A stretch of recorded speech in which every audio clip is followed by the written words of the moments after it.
নমস্কার বন্ধুরা, উর্মিলা রান্না করে অনেক অনেক স্বাগত। আজকে দেখাবো আলু, ফুলকপি আর সয়াবিনের তরকারি।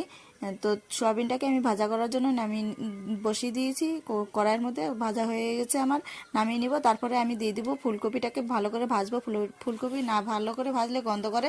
তো ফুলকপিটাকে বসিয়ে দিয়েছি, তারপরে একটু তেল লবণ দিয়ে দিলাম সুন্দরভাবে। তারপরে আলু দিয়ে দিব, আলু দেওয়ার পরে কাঁচা লঙ্কা দিয়ে দিয়েছি, লবণ দিয়ে দিব, হলুদ দিয়ে দিব স্বাদ মতো।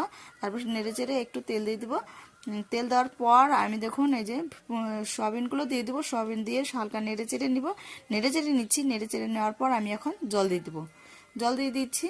দেখুন কোনো মশলা দেবো না, সামান্য একটু নামানোর আগে মশলা দেবো। তারপর ফুটে এসে তারপরে আমি এটা নামিয়ে নিয়েছি একটা গামলাতে। এখন ফোড়ন দিয়ে দিব। ফোড়নে কী দিব দেখুন, 5 ফোড়ন দিয়ে দেবো, শুকনো লঙ্কা আর তেজপাতা ফোড়ন দিয়ে দিয়েছি।